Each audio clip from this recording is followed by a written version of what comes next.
Hello students, कैसे हो आप लोग। स्टूडेंट्स, इसके प्रीवियस वाले क्लास में हम लोग फंक्शन और फंक्शन के कुछ क्वेश्चंस किए थे। आज हम नेक्स्ट टॉपिक पे which is composition of function पढ़ेंगे। तो देखते हैं कंपोजिशन ऑफ फंक्शन क्या है।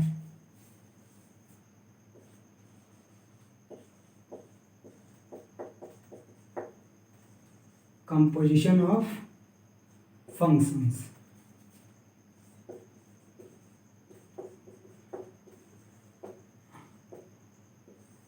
कंपोजिशन का मतलब होता है दो फंक्शन को कंपोजिट कर देना, मतलब कि दो फंक्शन को मिला के कोई नया function banana. This is called composition of function. अब कंपोजिशन ऑफ फंक्शन का मतलब क्या होता है, इफ एफ ए से बी एक फंक्शन है एंड जी बी से C are two functions then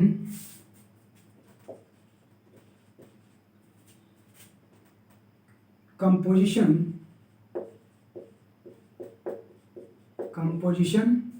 function GOF is defined as A to C। इसी को कंपोजिशन बोलते हैं। यदि ए से बी एक फंक्शन है और जी बी से सी एक फंक्शन है, तब इन दोनों का composition g o f is such that A to C. ये एक कंपोजिशन हो गया। इसको composition of F of g बोलते हैं। Composition of F of g बोलते हैं या जी ओ एफ बोलते हैं। तो ये आ गया जी ओ एफ कंपोजिशन, इन दोनों का कंपोजिशन। अब ये बताइए, अब देखिए पहले ऐसे, ये सेट ए है और ये सेट बी है और ये सेट सी है सेट। अब यहां से यहां जो फंक्शन गया है वो एफ है और यहां से यहां जो फंक्शन गया है वो जी है, लेकिन यहां से यहां जो पूरा फंक्शन गया वही जी ओ एफ है। यही है जी ओ एफ। अब देखिए, जो फंक्शन f का डोमेन है वही जी ओ एफ। अब जी ओ एफ कहां से कहां, a से c, और फंक्शन f कहां, a से b। इसका मतलब फंक्शन f का डोमेन क्या है, a। इस फंक्शन f का डोमेन a और जी ओ एफ का भी डोमेन a, और इस फंक्शन f का रेंज b, और इस जी ओ एफ का g का डोमेन b, और जी b जो है जी का डोमेन है लेकिन ए का रेंज है। तो यहां से पता चल गया, यहां से देखो, तो जो एफ का डोमेन है वही जी ओ एफ का डोमेन है। तो यहां से आप लिख सकते हो clearly domain ji O F is equal to domain F. तो पहला रिजल्ट तो यहां से आपको ये देखने को मिला कंपोजिशन ऑफ फंक्शन में, फर्स्ट रिजल्ट ये। दूसरी बात देखो, दूसरी हमने कहा कि जो a का रेंज है वही g का डोमेन है। इसका मतलब दूसरा रिजल्ट ये मिला, जो a का रेंज बताओ fx यहां जाएगा ना, और g इसका, तो जो a का, इसका मतलब इसका GOF का जो g का जो डोमेन है वो f का रेंज है। इसका मतलब range f should be subset of domain G। ये कंडीशन सेटिस्फाई होना चाहिए ये फॉर GOF इज डिफाइंड। ध्यान रखना, एक बार ये फिर समझा दे रहा हूं, f ऑफ GOF तभी डिफाइंड होगा जब range f subset of domain G होगा, अदरवाइज ये डिफाइंड फंक्शन नहीं होगा। यहां से क्लियरली समझ में आ रहा होगा, जो फंक्शन f का रेंज, भाई फंक्शन f के लिए ये रेंज है, ये डोमेन है, तो जो फंक्शन f का रेंज है वो G का डोमेन बन जा रहा है ये, और यहां से ये जो f का डोमेन है वही GOF का डोमेन हो गया। ये कंडीशन सेटिस्फाई होनी चाहिए, तभी कोई फंक्शन क्या हो सकता है, क्या बोलते हैं, GOF डिफाइंड होगा। अच्छा, सिमिलरली अब इसमें देखो, यदि x belongs to a, x अगर a में बिलोंग करेगा तो एफ एक्स किस में बिलोंग करेगा, बी में, एफ एक्स बी में बिलोंग करेगा। और ये बी में बिलोंग कर रहा है, इसका मतलब बी का जो एलिमेंट होगा वो जी के लिए, जी बी में, एफ एक्स बी में बिलोंग कर रहा है, इसका मतलब एफ एक्स जी में, इसका मतलब जी एफ एक्स, जी एफ एक्स ये किस में जाएगा, वो सी में बिलोंग करेगा, वो सी में बिलोंग करेगा। और यही क्या है, जी ओ एफ एक्स, जी ओ एफ एक्स, इसको लिख सकते हैं हम जी ओ एफ एक्स को g f x for every x belongs to A, क्योंकि x a का एलिमेंट है और y, इसको y मान लो तो y b का एलिमेंट है, और जो b का एलिमेंट है वही g का डोमेन है, मतलब b का एलिमेंट इस पे ऑपरेट होगा तो वो c का एलिमेंट, तो g of F x is equal to, ये बिलोंग करेगा c में, तो g O f of x is equal to g f x, ये for every x belongs to x के लिए होना चाहिए, और यही जी ओ एफ। सिमिलरली ये तो जी ओ एफ है, जी ओ एफ है, अब आप f ऑफ g भी लिख सकते हो इसी तरह से, यहाँ पे मैं लिख दे रहा हूँ इसको हटा के, अच्छा इसको आप करिए तो इस जी ओ एफ पे लिख दो, ये तो जी ओ एफ है, जी ओ एफ, इसी तरह से हम लिख सकते हैं, इसको हटा के, इसको हटा दे रहा हूँ, देखो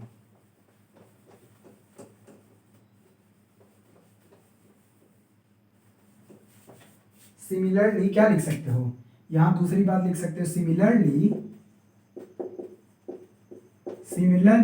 यहां पे देखो ये जी ओ एफ है और एफ ऑफ जी, तो F of ji is defined कब डिफाइंड होगा, ओनली व्हेन कब, रेंज एफ, यहां देखो जी ओ एफ था तो इसका रेंज इसका डोमेन, और एफ ऑफ जी है तो इसका रेंज इसका डोमेन, तो only when range of G is subset of domain F। यहां देखो GOF, तो GOF ये कब डिफाइंड होगा, जब इसका रेंज इसका डोमेन का सबसेट हो, range F subset of domain G, इसका रेंज इसके डोमेन का सबसेट होगा तब डिफाइंड, और यहाँ पे F ऑफ G है तो इसका रेंज इसके डोमेन का सबसेट, तो range G subset of domain ये होना जरूरी है। और उसके बाद क्या, इसका डोमेन इज इक्वल टू इसका डोमेन होना चाहिए, जैसे यहाँ पे देखो जी ओ एफ का domain of G O F is equal to domain of F, इसका मतलब यहाँ पे होगा domain of F of ji is equal to domain of F, यहाँ है तो डोमेन ऑफ एफ, तो यहाँ डोमेन ऑफ जी हो जाएगा, डोमेन ऑफ जी के बराबर।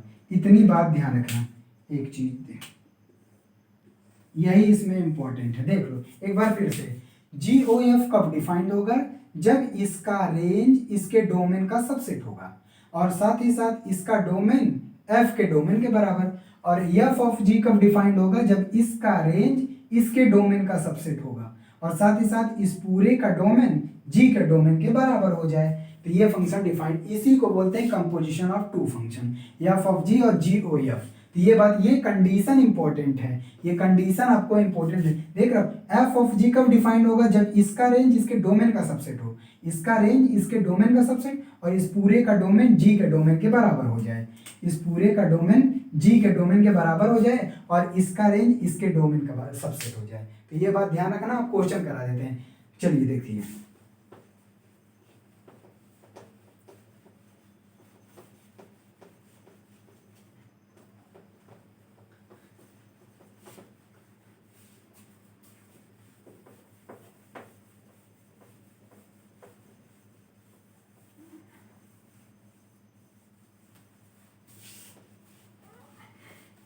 अब देखिए क्वेश्चन, देखिए समझ में आ जाएगा क्वेश्चन, ए से बी, हाँ रुको क्वेश्चन लिखते हैं, yes question number first, set F दिया हुआ है, एफ 1 3 4 से 1 1 2 5 ये दिया हुआ है, और जी जो दिया हुआ फंक्शन जी वो 1 2 5 से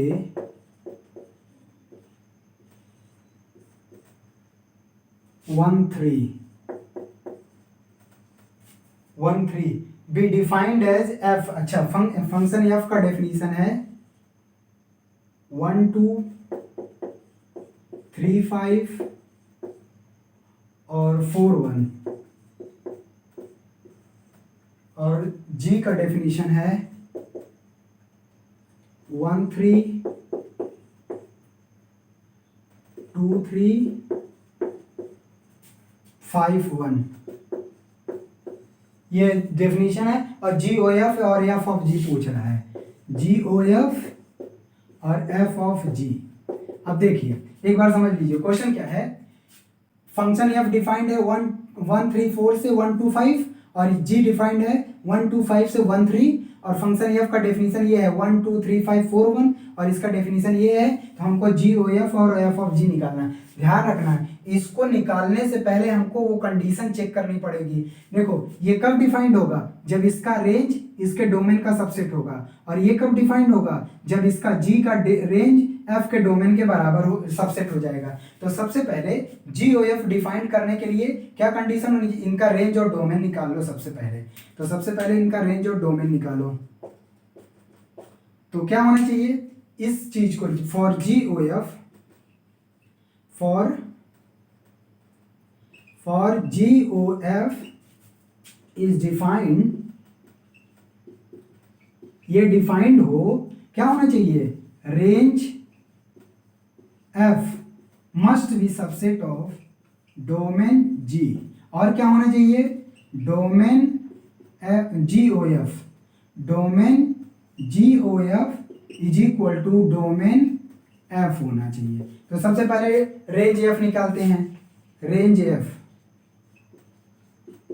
अब रेंज एफ देखिए क्या होगा, एफ का रेंज मतलब कि रेंज का मतलब जो दूसरा वाला एलिमेंट, ये वाला एलिमेंट आता है, मतलब कि ये सारे एलिमेंट किससे किससे रिलेटेड है, 1 2 3 5 4 1, तो इसके रेंज में ये आएगा 2 5 1, तो इसका रेंज आ जाएगा 2 5 1, मतलब 1 2 5, और इसका उसके बाद डोमेन जी, डोमेन जी निकालते हैं, डोमेन जी, डोमेन जी में ये वाला एलिमेंट, पहला वाला एलिमेंट डोमेन होता है और सेकंड वाला एलिमेंट रेंज का, तो 1 2 5, 1 2 5, हम यहां से देख रहे हैं इसमें भी 1 2 5, इसमें भी 1 2 5 है, इसका मतलब इसका जो रेंज है इसका सबसेट हो गया कि नहीं। तो सो रेंज एफ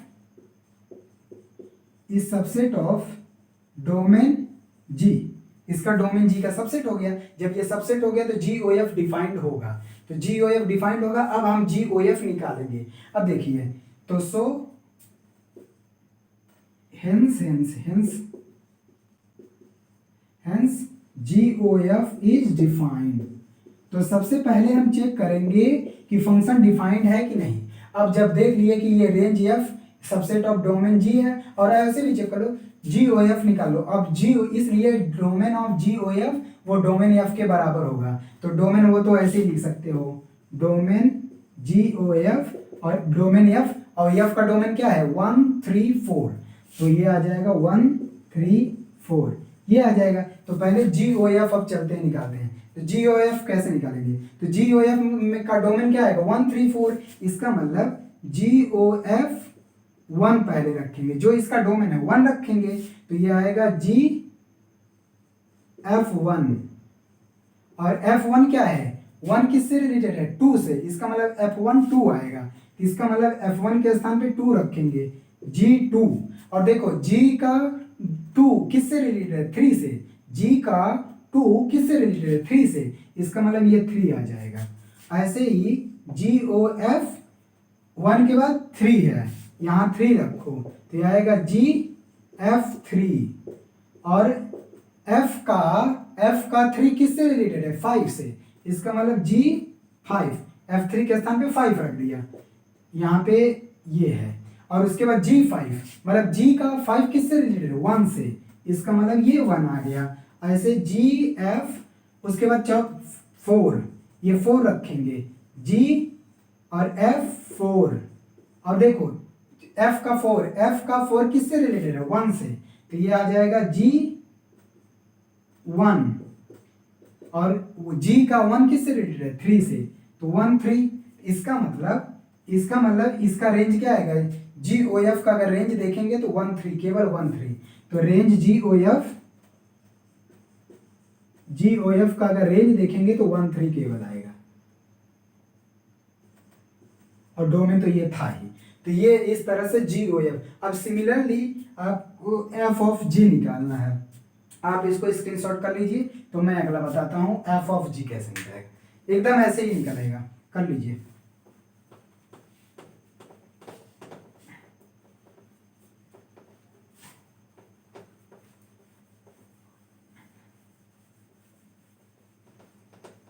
अब देखिए, अब एफ ऑफ जी डिफाइंड, ये डिफाइंड कब होगा, जब इसका रेंज इसके डोमेन का सबसेट होगा। तो F of ji is defined only when range f, नहीं, range g is subset of domain F. तो पहले रेंज जी निकालते हैं, देखते हैं, लेट्स सी। रेंज जी, तो जी का रेंज, रेंज का मतलब सेकेंड एलिमेंट 3 3 1, इसका मतलब 1 3 1 3 आ गया। और इसका डोमेन निकालते हैं, डोमेन एफ।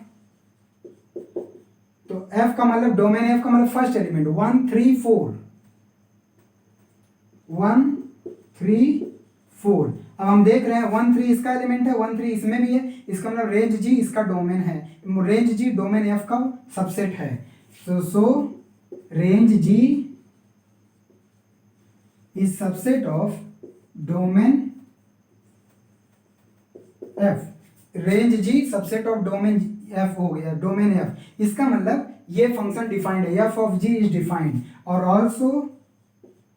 ऑल्सो इसका डोमेन क्या होगा, domain f of ji is equal to domain f g, sorry, domain g, मतलब कि इसका डोमेन इसके डोमेन के बराबर होना चाहिए। और डोमेन जी क्या है, 1 2 5 1 2 5। अब ये फंक्शन डिफाइंड हो गया क्योंकि रेंज जी इसका सबसेट हो गया। तो यहां पे आप लिख सकते हो F of ji defined implies F of ji defined, F of ji defined है। अब हम एफ ऑफ जी पता करेंगे। तो एफ ऑफ जी, जी का पहला एलिमेंट क्या होगा, एफ ऑफ जी का डोमेन वाला लेंगे सारे एलिमेंट ना, तो 1 लेंगे। तो एफ ऑफ जी 1, तो इसको लिखेंगे एफ जी 1। अब देखिए जी का 1 किससे रिलेटेड है, 3 से, तो इसका मतलब यहाँ पे जी 1 के स्थान पे 3 रख देंगे। और एफ का 3 किससे रिलेटेड है, एफ का 3 5 से, तो पहला एलिमेंट ये आ गया। ऐसे एफ ऑफ जी, दूसरा एलिमेंट क्या है, 2 2, ये रखेंगे एफ जी 2। और जी का 2 किससे रिलेटेड है, 3 से, इसका मतलब एफ 3। और फिर से एफ 3 का, तो एफ का 3 किससे रिलेटेड है, 5 से, ये 5 आ गया। जी 2, ठीक है, जी 2 जी 1, 1 भी 3 से 2, हाँ सही है। उसके बाद एफ ऑफ जी कौन सा, 5, तो ये आ जाएगा एफ जी 5। तो जी का 5 किससे रिलेटेड है, 1 से, इसका मतलब एफ 1। और एफ का 1 2 से रिलेटेड 2, इसका मतलब हम देख रहे हैं जो एफ ऑफ जी का रेंज आया वो केवल 2 और 5 आया। तो एफ ऑफ जी का अगर रेंज लिखेंगे, रेंज एफ ऑफ जी वो केवल 2 और 5 आएगा। तो ये क्वेश्चन हो गया, इस तरह से आपको निकालना है। ध्यान रखना है, ऐसे डायरेक्ट ऐसे आपको निकालना नहीं है, पहले आपको चेक करना है ये फंक्शन डिफाइंड है कि नहीं। डिफाइंड होने के लिए ये क्राइटेरिया आप पहले प्रूफ करोगे, तब जाके उसको फाइंड आउट करोगे। फाइंड आउट करना आसान है, लेकिन पहले आपको ये प्रूफ करना पड़ेगा, पहले बताना पड़ेगा कि ये जी डिफाइंड है। पता लगा डिफाइंड है ही नहीं और आप निकाल के बैठ गए, तो वो गलत हो जाएगा। ठीक, अगला क्वेश्चन चलते हैं। ठीक है, देखिए, इसको ले लीजिए screenshot.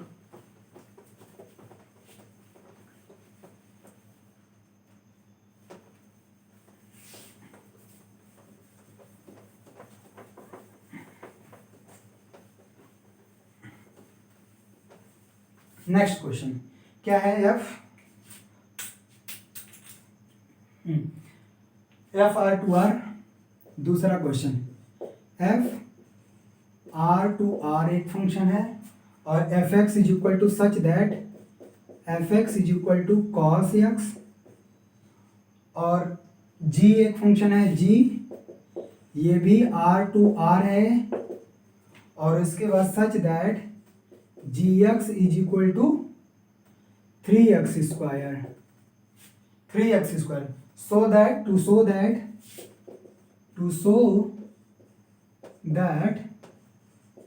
GOF not equal to f of g। अब देखिए क्वेश्चन, देखिए एक ये है f R2R डिफाइंड है और दिया है function f x is equal to cos x, और जी भी R2R डिफाइंड है, ये दिया है g x is equal to 3x²। तो शो करना है कि g O F is not equal to F of g, g O F is not equal to F of g. पहले तो देखते हैं कि जी ओ एफ और एफ ऑफ जी डिफाइंड है कि नहीं, और डिफाइंड होने के लिए ये डिफाइंड कब होगा, जब इसका रेंज इसके डोमेन का, जब इसका रेंज इसके डोमेन का सबसेट, यहाँ देख रहे हैं रेंज और डोमेन सब आर है, तो सबसेट तो है ही, डिफाइंड तो ऐसे ही हो गया। रेंज और डोमेन देख रहे हो, मतलब कि एफ का रेंज आर और जी का डोमेन आर सबसेट है। दूसरा, इसका रेंज इसका डोमेन, इसका भी रेंज आर और इसका डोमेन आर, ये दोनों भी आपस में सबसेट, मतलब सब, ये तो आर आर सब ही है ना, सबके सब रियल नंबर है, इसका मतलब सब आपस में सबसेट ही है, तो ये तो डिफाइंड है। लेकिन फंक्शन डिफाइंड है, जरूरी नहीं होगा कि एफ ऑफ जी और जी ओ एफ बराबर ही होगा। फंक्शन डिफाइंड है, केवल ये डिफाइंड है, ये अलग अलग आपस में डिफाइंड है, लेकिन दोनों बराबर जरूरी नहीं है कि हो ही जाए। तो फंक्शन तो डिफाइंड है, ये तो आपको पता चल गया यहाँ पे कि एज ये आप लिख सकते हो range f is subset of domain g, range f subset of domain g, ये है imply hence ji O F is defined, ये आप लिख सकते हो। और उसके बाद as well as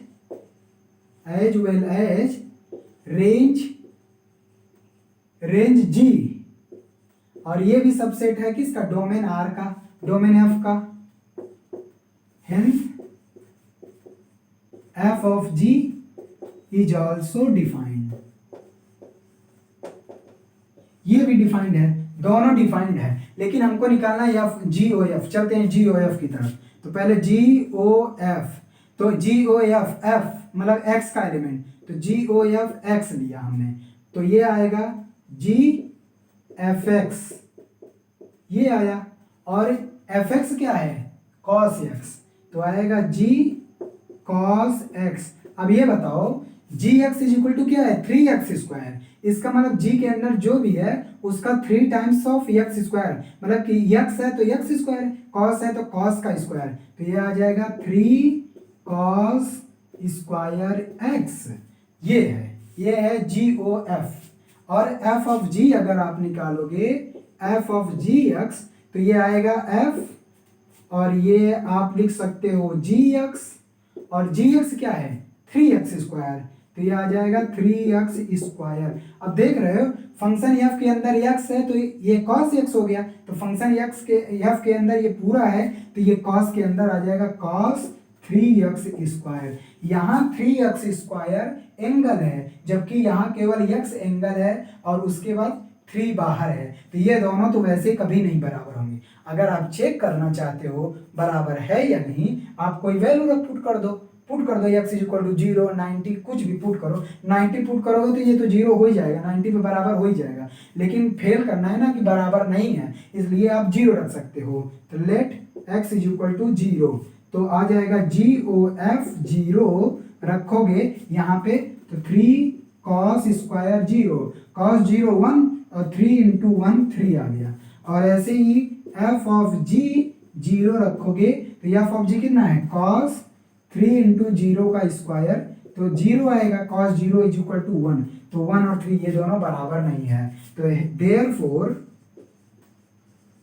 therefore F of ji not equal to ji O F. तो ये प्रूफ हो गया। इस तरह से आपको करना है, इसको स्क्रीनशॉट कर लीजिए, तो हम एक क्वेश्चन और करा दें, एक दो क्वेश्चन और करा दें। अगला क्वेश्चन देखिए, सेम ऐसे ही एकदम ऐसे ही एक क्वेश्चन और है, तो वो आप कर लीजिएगा हम, ठीक है। एक क्वेश्चन चलिए देखिए,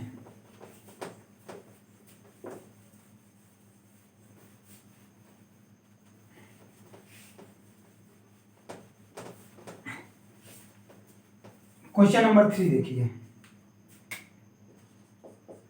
क्वेश्चन नंबर 3 है एफ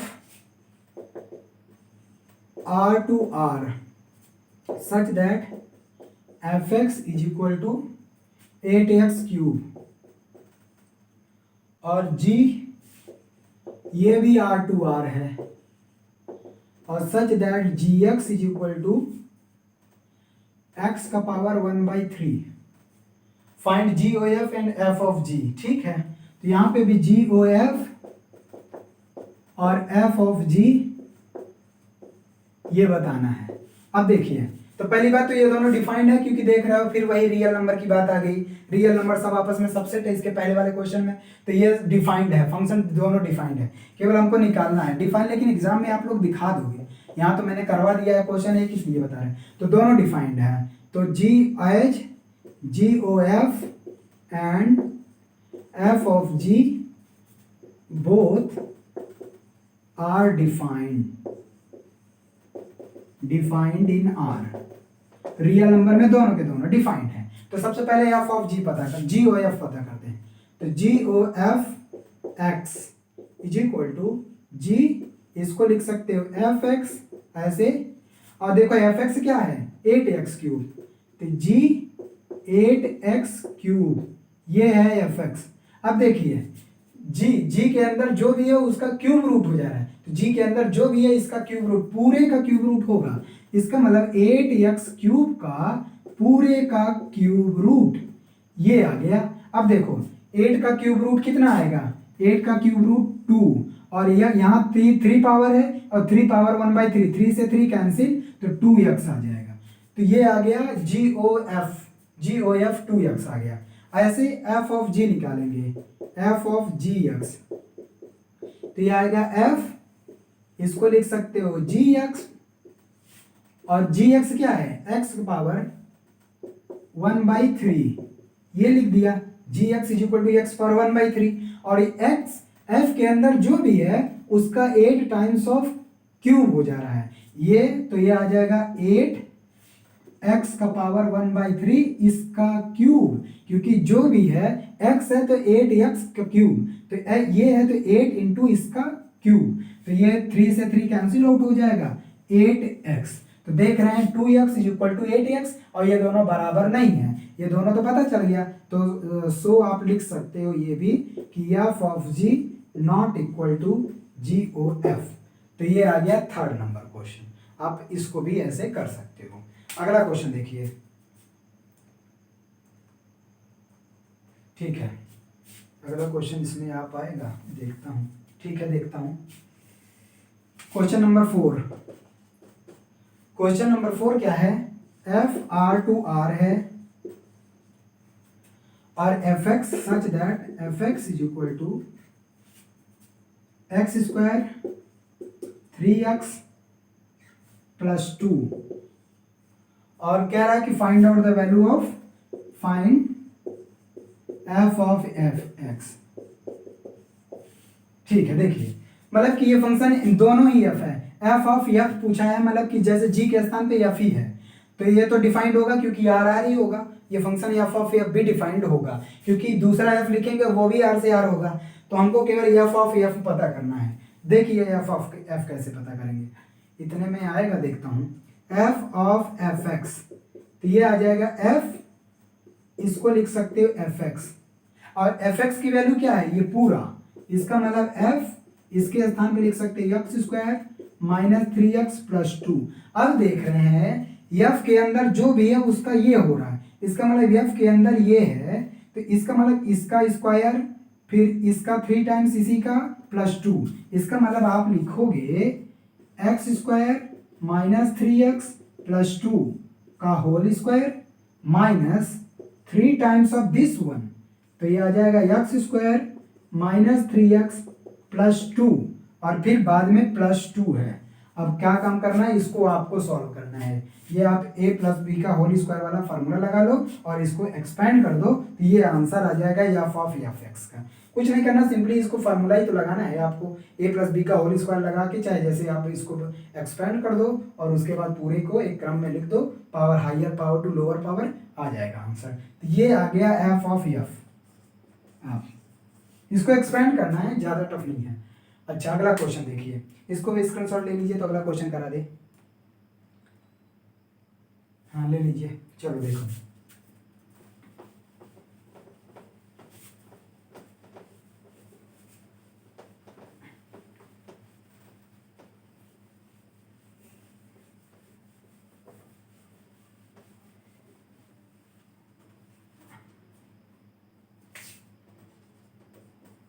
क्वेश्चन नंबर 4 ये क्या है, ये है ये भी f R to R such that F x is equal to 3 minus x का क्यूब है। 3 माइनस एक्स का क्यूब का पावर 1/3 और इसमें भी एफ ऑफ एफ बताना है। Find f of F x. तो ये आप देखिए, तो ये भी सिंपल है, आर से आर वो डिफाइंड ही होगा, तो बस निकालते हैं, डिफाइंड होगा ना फंक्शन। अब देखिए एफ ऑफ एफ, इसको लिख सकते हैं एफ एक्स, और एफ एक्स क्या है ये पूरा, तो इसको लिखेंगे 3 माइनस एक्स का क्यूब और इसका पावर 1/3, ये आ गया। अब देखो f के अंदर जो भी है उसका क्यूब हो जा रहा है, 3 में से सब्ट्रैक्ट करके उसका क्यूब कर दे रहे हैं। इसका मतलब आप देखो ये इस पूरे को आप अगर कंफ्यूज हो रहे हैं ना, तो इस पूरे को y मान लो, let y 3 minus x cube का पावर 1/3, पावर 1/3, इसका मतलब हमको एफ वाई निकालना है, यही ना। अब आप आराम से रख सकते हो, एफ एक्स है तो ये आया, तो एफ वाई क्या होगा 3 माइनस वाई क्यूब का पावर 1/3। अब जहां जहां वाई है उसको यहाँ पुट कर दो, तो ये आ जाएगा, ये आप लेट कर सकते हो, तो आ जाएगा 3 माइनस वाई, ये इसका क्यूब करेंगे 3 माइनस एक्स क्यूब का पावर 1/3, और इसका भी क्यूब है, ये तो पूरा अभी y की वैल्यू लिखा, इसका क्यूब, तो इसका क्यूब आप ऐसे लिख, चलो ये क्यूब कर दिया, और उसके बाद ये बड़ा वाला इसका पावर 1/3। अब देखो 1/3 और पावर 3 कैंसिल आउट हो जाएगा, तो यहाँ बचेगा 3 माइनस, ये कैंसिल आउट होके 3 माइनस एक्स क्यूब बचेगा, क्योंकि ये एक पावर कैंसिल आउट हो जाएगा, और ये पूरा पावर 1/3। अब देखिए यहाँ से यहाँ तो कुछ नहीं है, तो 3 माइनस घटा दो, 3 माइनस 3 और माइनस माइनस प्लस का 3 एक्स क्यूब और पावर 1/3, और ये कैंसिल आउट हो जाएगा, एक्स पावर 3 और पूरे का पावर 1/3, फिर 3 से 3 कैंसिल आउट एक्स, इसका मतलब एफ ऑफ एक्स क्या आ गया एक्स, तो F of x is equal to x, तो ये आ गया एफ ऑफ एक्स। दिख रहा है कि नहीं यार? दिख रहा है, ठीक है दिख रहा। तो ये आ गया एफ ऑफ एफ एक्स। अगला क्वेश्चन देखिए,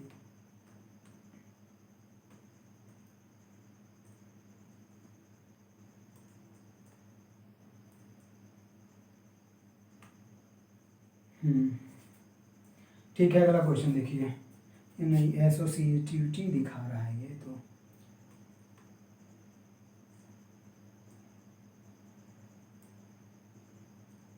ठीक है देखिए 7 number question, 5th number question.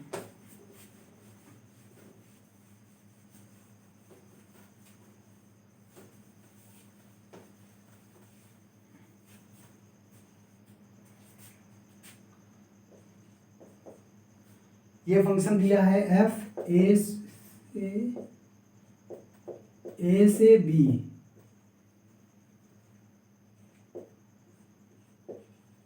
ए से बी, और let I A I B identity function है, let I A and I B are identity function.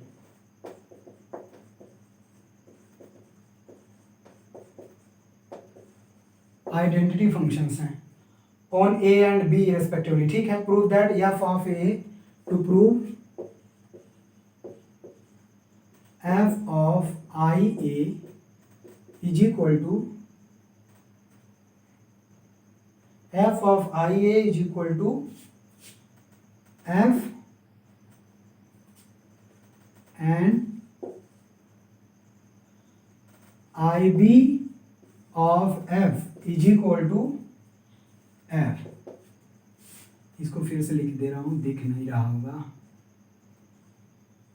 ये देखिए। अच्छा पहले तो इसमें क्या है कि एफ ए से बी एक फंक्शन है और आई ए आई बी दो आइडेंटिटी फंक्शन है, तब प्रूफ करना है F of I A is equal to F और I B of F is equal to F. तो पहले आई ए और आई बी समझ लीजिए, identity function. Identity function on A का मतलब, आई ए का मतलब कोई फंक्शन ए टू ए ही है, इस तरह से है ए, और इसका मतलब होता है I A X is equal to X और कुछ नहीं। अगर आई बी का मतलब ये बी से बी में है, और इसका भी मतलब यही होता है कि आई बी अगर वाई बी का वाई एलिमेंट वाई है तो ये वाई, और इसका कोई मतलब आइडेंटिटी का मतलब कुछ कांस्टेंट जो है यहाँ पे वही लिख देगा। ये आइडेंटिटी फंक्शंस होते हैं। अब चलो प्रूफ करते हैं। अब पहले देखते हैं F of I A. F of I A कैसे डिफाइंड होगा? एफ ऑफ आई ए तो डिफाइंड होगा क्योंकि आई ए से ए है और एफ ए से बी है, इसका मतलब इसका रेंज इसके डोमेन, इसका रेंज तो ए ही होगा भाई, ए का रेंज क्या है, ए में ही होगा, और इसका डोमेन ए है, इसका मतलब इसका रेंज इसका डोमेन का सबसेट है, तो ये तो डिफाइंड होगा, डिफाइंड है, ये भी डिफाइंड है। इसका रेंज, एफ का रेंज पी और आई बी का डोमेन बी, तो एफ का रेंज आई बी के डोमेन के सबसेट है, तो ये भी दोनों डिफाइंड है फंक्शन। तो आई ए से ए है और आई बी बी से बी है। तो आप चेक कर सकते हो डोमेन रेंज वाला जो क्राइटेरिया है कि कंपोजिट ऑफ फंक्शन कब डिफाइंड होता है। किसी जैसे हमको चेक करना है कि ये डिफाइंड है कि नहीं, तो इसका रेंज इसके डोमेन का सबसेट होना चाहिए। आप देखो इसका रेंज ए है और एफ का डोमेन भी ए है, इसका मतलब इसका रेंज एफ का डोमेन का सबसेट है। ऐसे ये भी देख सकते हो। अब चलते हैं इसको पता करते हैं, एफ ऑफ आई ए, तो लगाओ F of I A x, तो ये आ जाएगा एफ आई ए एक्स, और आई ए का अभी डेफिनेशन बताना, I A X is equal to X, F x और F x is equal to F X, यही तो पता करना था, ये तो पता करना है ये एफ, तो F of I A is equal to F x, इसका मतलब ये एक्स हटा दोगे तो यहाँ पे भी एक्स, यहाँ भी, तो F of I A is equal to f, ये तो ऐसे ही हो गया, तो सिंपल है, तो ये प्रूफ हो गया। दूसरा आई बी ऑफ एफ, देखिए आई B of F,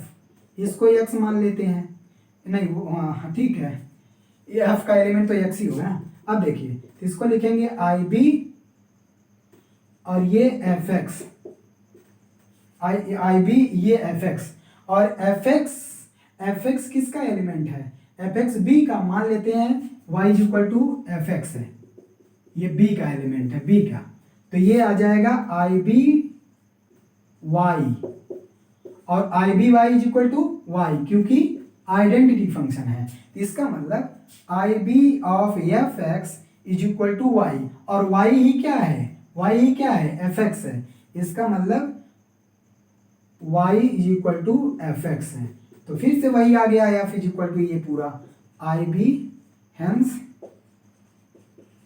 I B of F is equal to F, तो फिर से वही आ गया। इस तरह से हम इसको दिखा सकते हैं आराम से, सिंपल था, ज़्यादा टफ नहीं है। अगला देखिए,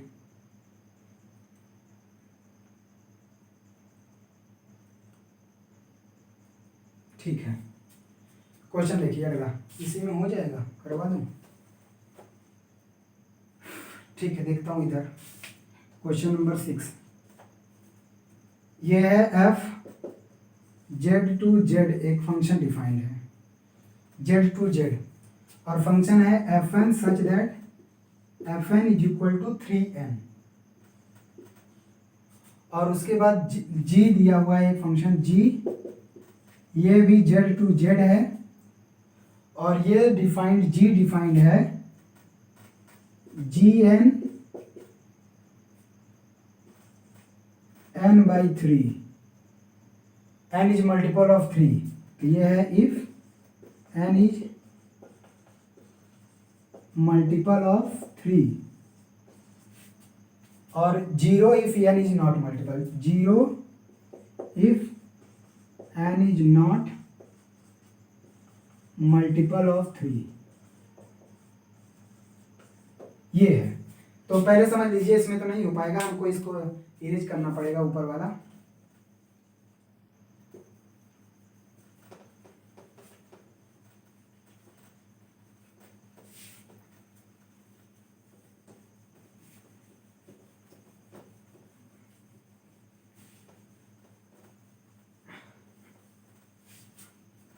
देखिए इसमें पूछा है GOF so that GOF to so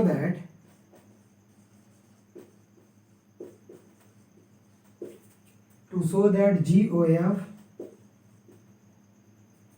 is equal to IZ का मतलब फिर से वही identity function Z to Z, और f of G not equal to IZ। Simple, देखिए क्या है, एक फंक्शन f दिया हुआ है Z to Z, function defined है fn is equal to 3n, दूसरा फंक्शन g दिया हुआ है Z टू Z, और फंक्शन gn डिफाइंड है n/3 when n is multiple of 3, और n मल्टीपल ऑफ 3 नहीं होगा तो 0। तो इसमें प्रूफ करना है कि GOF IZ मतलब identity function defined on Z to Z, और f of g not equal to IZ। अब देखिए क्या काम, तो पहले हम f ऑफ g निकालते हैं। पहले f ऑफ g देखते हैं कि है सब Z टू Z तो हैं, तो सब Z टू Z ही हैं, इसका मतलब ये फंक्शन डिफाइंड होगा GOF, क्योंकि ये GOF डिफाइंड होगा। प्रूफ करते हैं, यहाँ पे देखते हैं सॉल्यूशन। तो f ऑफ g, ये GOF निकालते हैं, GOF x, तो GOF x is equal to, इसको लेंगे g और यहाँ पे लिखेंगे fx g, और fx की वैल्यू क्या है 3n, इसका मतलब g 3x। अब ये बताओ, ये वाली वैल्यू 3 का मल्टीपल है ना, अरे भाई 3x 3 का मल्टीपल है, ये पूरी 3 का मल्टीपल है, और 3 का मल्टीपल है तो n/3 रखेंगे, तो ये आ जाएगा 3x/3 is equal to x। अब ये बताओ f of g x is equal to x आ गया, इसका मतलब ये आइडेंटिटी फंक्शन है कि नहीं, क्योंकि आइडेंटिटी भी तो यही देता है IZX is equal to x, इसका मतलब ये दोनों बराबर हैं, तो ये आ जाएगा GOF, या आप इसी के बराबर ऐसे लिख सकते हो IZX। तो so as Z to Z एक फंक्शन होता है, और IZ की डेफिनेशन है IZX is equal to x, identity function. इसका मतलब इस x के बराबर हम ये लिख सकते हैं, और इसका मतलब hence GOF is equal to IZ। तो ये प्रूफ हो गया। अब दूसरा प्रूफ करना है f ऑफ g, तो f ऑफ g लेते हैं, f of gx is equal to f gx, और gx क्या है gx इज इक्वल टू, अब देखो, अब हमको यहाँ ये नहीं पता है कि x 3 का मल्टीपल है या नहीं है, x के बारे में हमको कुछ नहीं पता है, लेकिन आप कंडीशन यहाँ लगा सकते हैं कि gx क्या हो सकता है, gx की वैल्यू क्या होगी, if n is multiple of 3, अगर ये x 3 का मल्टीपल होगा तो n/3 आएगा, और x 3 का मल्टीपल नहीं होगा तो 0 आएगा। तो अगर इसको हम ऐसे लिखें, g के अंदर f ये x/3 if x is multiple of 3 और 0 if x is not multiple of 3, ये वाली वैल्यू ये। अब देखिए इसको हटा देते हैं,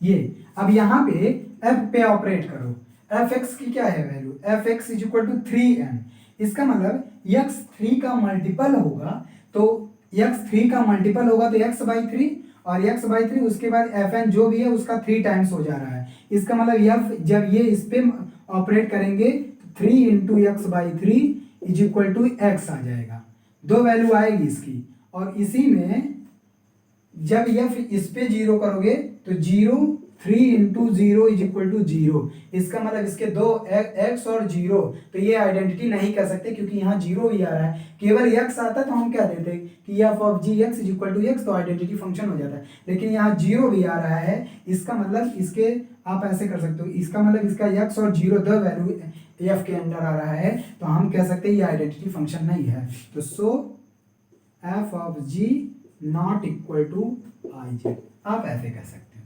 ये क्वेश्चन 6 क्वेश्चन हो गए, और हम क्वेश्चन अभी अभी 3-4 क्वेश्चन इसमें और कराएंगे नेक्स्ट क्लास में। उसके बाद हम इनवर्स ऑफ फंक्शन पढ़ेंगे। तो अभी 2-3 क्लास और लगेगा, फिर जाके ये चैप्टर खत्म होगा। इनवर्स ऑफ फंक्शन पे आएंगे, उस पर भी क्वेश्चन करवाएंगे।